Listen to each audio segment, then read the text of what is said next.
Hello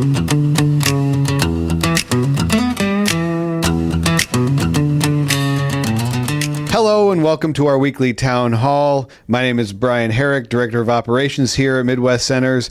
And with me, as always, is Michelle from Kish Housing. Hi, Michelle. Hi. How are you? I'm excellent. Good. Wonderful. Couldn't be better. Good. Yeah, it's good to see you. Good.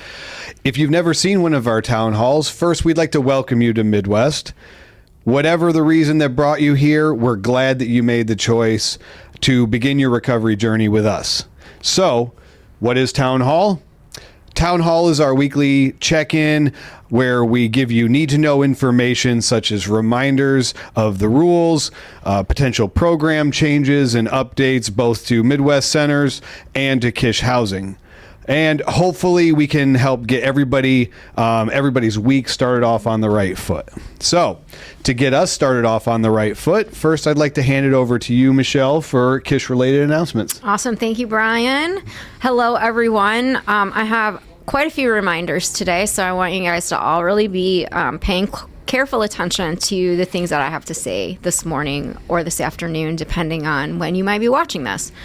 Sign in and sign out sheets. Every resident at Kish should have a sign out sheet on the clipboard outside of their unit. It is your responsibility to ensure that you're signing out every time you leave the property, and then making sure that you put your time back in when you return. This is really helpful when staff is doing rounds so that they can ensure that they can account for every single person that is at Kish. So please, please, please ensure that you are complying with this housing guideline. And once your sheet is full, just stick it in your folder for the week, turn it in on Wednesday, and grab a new sheet from the place in your building where all of the other forms that you need are found. The sign-in sheets are there as well. I wanted to clarify something else too, that every resident at Kish is required to attend sober support activities. This is a non-negotiable for compliance with Kish Housing. We are sober living or recovery residents, and as such, it is a requirement that you attend some community and outside sober supports. So every resident at Kish is required to attend 3 sober support activities a week. That's not very many.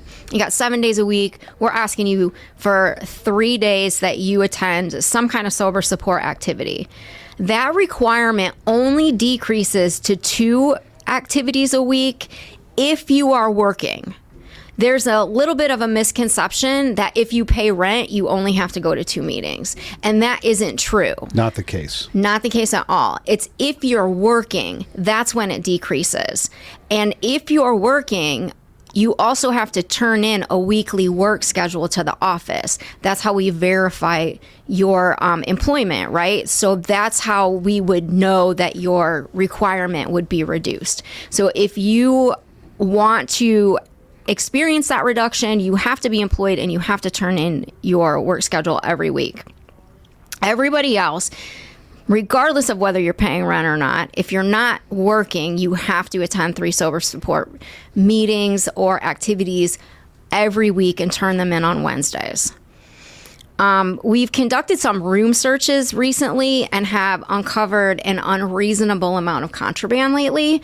So I wanted to take a moment to really reinforce that knives, weapons, tattooing and piercing equipment, candles, incense, wax burners, medications that aren't secured in your lockers if you're an IOP, drugs, paraphernalia, stolen goods or property, all of that is prohibited, and all of those things could lead to you being removed from your housing at Kish. So I'm going to need everyone to go through their belongings, get rid of any contraband. If you have knives or if you have something that's sentimental to you that would be considered contraband, we will lock that up in the office for you, and you can have that when you leave. So make sure that you're going through your belongings. If you have questions whether something would be considered contraband or not, please ask us and we can help you secure it if it is. Can I give you a scenario maybe that you might encounter? Absolutely. So I live at Kish, and I have a job that I require to have a box cutter. What should I do with my box cutter when I'm not at work? If you have a vehicle, you could leave it in your vehicle. Okay. If you don't have a vehicle, you could sign that into the office and we could put it in the safe for you, and you just come down and get it when you need to go to work. Okay, that's a scenario I've heard before, so thanks absolutely. for clarifying. Next thing, reminder to make sure that you turn in your weekly check-in sheet on Wednesday with your volunteer hours and your meeting verification sheet. I want to say that I was really pleased and impressed with the amount of people that did remember to do that last week. So I want to continue that trend and make that pile a little bit thicker this week. So this is a new weekly requirement. If you have questions about it, see a staff member in the office. It is every resident's responsibility to go to the center every day for services. You have to be off of Kish property at 8:15. Period. The last van leaves Kish property around 8:15 a.m. Vans start at 7 o'clock in the morning. There is no reason that anybody should still be on property at 8:15. If you're on property at or after 8:15, you're more likely going to be late to services than on time. So be proactive, get off a property by 8:15. With that being said, PHP clients are not permitted to take med cabs. You have to take a van to and from the center. So just make sure that you're outside for a van trip between 7 and 8:15. After 8:15, you're late. You get consequences at housing if you're late. You get consequences at the center if you're late. So there should be no reason that you're not off property in enough time to make it to the center on time before your first group starts. Kish also cannot excuse you from any group or services at the center. So sometimes people will come and they'll say, like, I'm sick. Can I just stay in my apartment today? Kish can't give you permission to do that. Housing is expecting you to get up and go to services every single day that you are living at Kish. We can't excuse you for appointments. We can't excuse you for illness. You have to go to the center and see the appropriate staff member that can help you, whether that is your case manager, a medical staff, a member of management, Brian. They can help you, and if they determine that you can be excused, then they will make arrangements to make sure you can return to Kish, and they will let us know that you're excused. So please don't get upset with the Kish staff when we're waking you up and forcing you to leave property and go to the center, because that's the policy of housing and the policy of Midwest treatment centers. We need you to make your sobriety your number one priority. And likewise, Midwest Centers here at the outpatient building, we do not grant overnight passes or anything related to Kish. Although we work together and we were kind of two sides of the same coin, we do not have any control over which room you're in, whether or not your overnight passes are approved or not. So please do not come to us for those things. There's a clear distinction. Mm-hmm. So you might be just directed to the right person, right? So like if you come to me and you ask about an appointment, I'm going to direct you to your case manager, right? If you come to Brian and ask him about an emergency overnight, he's going to direct you to me, right? Like, so even if you ask the wrong person, you should get directive on who to reach out to. I just want to reinforce that this is hard, right? Recovery is hard. Early recovery is excruciatingly hard. Nobody promised you that this was going to be easy. Nobody said that this part of your life was going to just be a breeze. What I can promise you, though, is that if you put the effort into it, it's all going to be worth it. So worth it. It is so worth it on the other side of this, when you're living a life that you can truly enjoy and truly embrace and not have to live in fear anymore. Like it is a wonderful place to live. Yes. And I've lived there for lots of years, and I wouldn't trade it for anything that any of the years that I was drinking or using could give me back. If it was easy, everybody would do it, and that would be a wonderful world to live in. But the reality is it's not. Yeah. It's not. But we're here for you. If you're having issues getting up and getting on the van or getting on here on time, talk to us. We can give you some strategies to help with that. If you have issues, you're unable or don't know how to properly clean your apartment, talk to us. Yeah. We can help you with that. There's no shame. The only shame is when I don't ask for help. Absolutely. Yeah. Absolutely. You're building a life that you want to live, and it starts now. That's a great message. Wonderful. Okay. Thank you for that, for those messages, Michelle, especially the end. I really like that. So now for some treatment-related announcements. And first, a reminder that any and all requests to miss any services here at the outpatient building or to switch AM and PM groups for any reason must be submitted to your case manager with at least 48 hours notice. This includes any outside appointments, which include doctors, dentists, job interviews. We want you to go to interviews. We want you to work, but we want you to do it appropriately and responsibly. And in any other obligation that might interfere with your weekly treatment schedule, 48 hours in advance, if at all possible. So how do I inform my case manager about these appointments or conflicts? Very simply, there is a client request form, which can be found on the wall, in the paper tray on the wall at the end of the clinical hallway by the men's restroom. Please make sure you take that, fill it out completely or as completely as possible with as much information as possible. Your case manager will review it and then let you know if it's approved. Please do not assume that it is approved simply because you submitted it.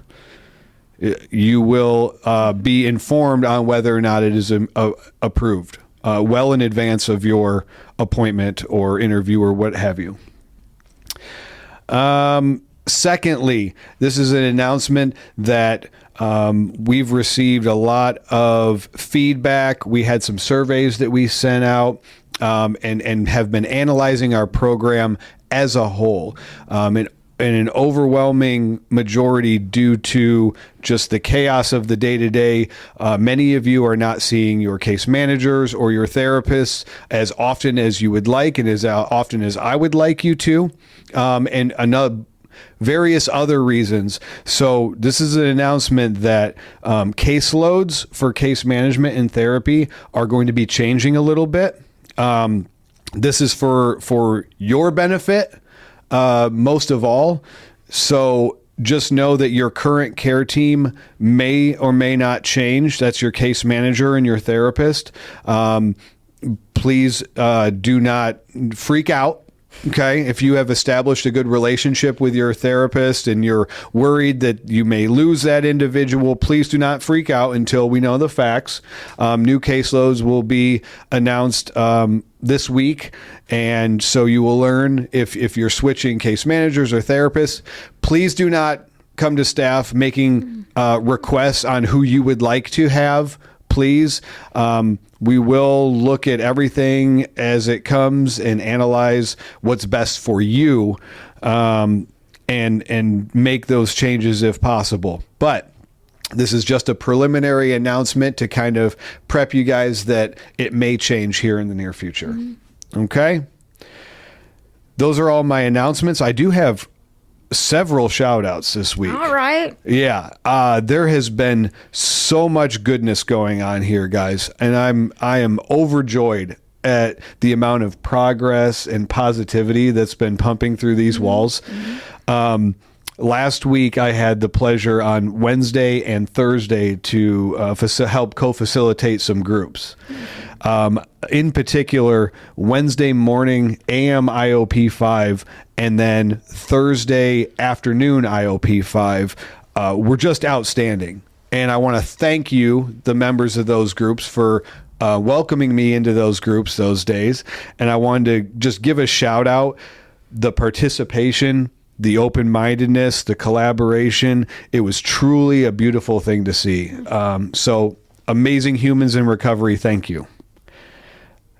Next, I want to give a shout out to Stephen Brooks, who just got a job and has such a positive attitude and is so helpful. Every morning I come in and he is sweeping and mopping and asking me if there's anything else he can do. And there's several others that ask, what can I do? Michael Fedarko is always willing to help out. Shannon Zimmerman asked me what she could do to help out. So, and I'm sure there's many, many more. Brianne Settlemeyer, wonderful.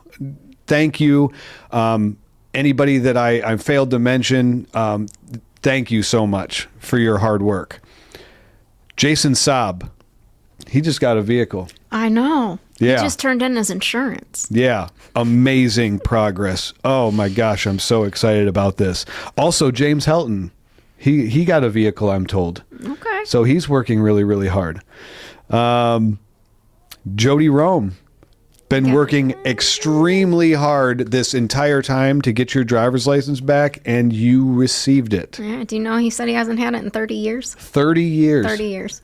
Good job, Jody. Yeah. Oh my gosh. I'm so just full of goodness today. This is wonderful. So I'm going to roll this into my morning motivation. Awesome. And then I have a special thing after this. So our weekly morning motivation. A young monk once traveled to a distant temple to study under a master known for his calm spirit. I want to meet that master. I need a calm spirit. The journey was long, and by the time the monk arrived, his feet were swollen and his heart was heavy with frustration. When the master greeted him, the monk bowed and said, "Teacher, I came seeking peace, but I cannot find it. My mind is so full of anger." The master nodded and led him to a small garden behind the temple. In the center of the garden sat an old stone well, quiet and still. The master handed the monk a bucket and said, "Draw some water." The monk lowered the bucket into the well, pulled it up, and set it beside him. The water shimmered in the sunlight, clear and calm. The master then picked up a handful of dirt and threw it in the bucket. Instantly, the water turned cloudy and murky, and the monk stared at him and said, "Now it's ruined."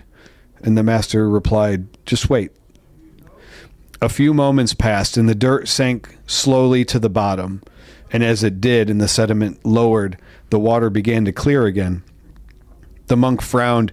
"It's still there. The dirt didn't disappear." "No," the master answered, "but it no longer controls what you see." The monk sat beside the bucket and admitted, I don't understand. The people who hurt me, they don't deserve peace." The master smiled gently. "Forgiveness is not a gift you give to someone who was right. It is a release you give to yourself when you're tired of carrying what they left behind." The monk looked into the bucket again. The water returned to stillness, but the dirt remained at the bottom, silent and powerless. And for the first time in weeks, he took a full breath. The moral of this is forgiveness doesn't erase what happened.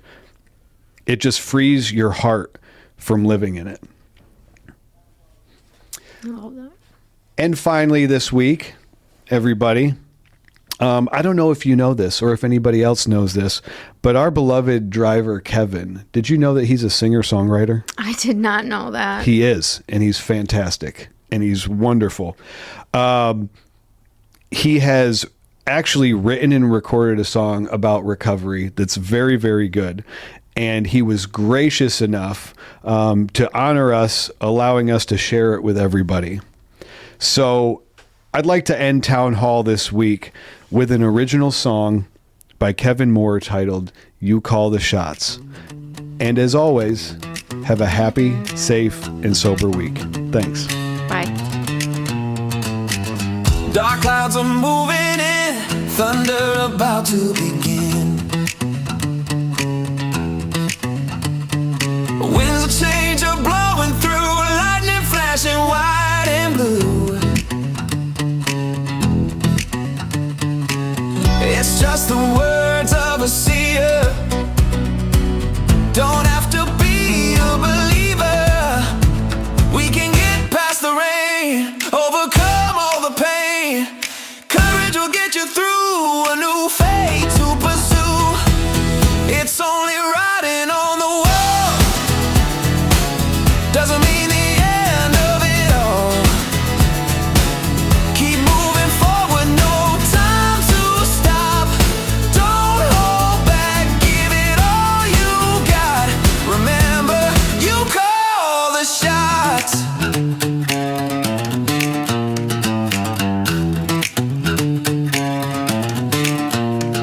Don't worry, it's just graffiti. Gypsies telling stories. The journey is yours to behold, a mystery to unfold.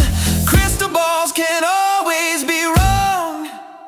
Keep it together, stay clean, stay strong.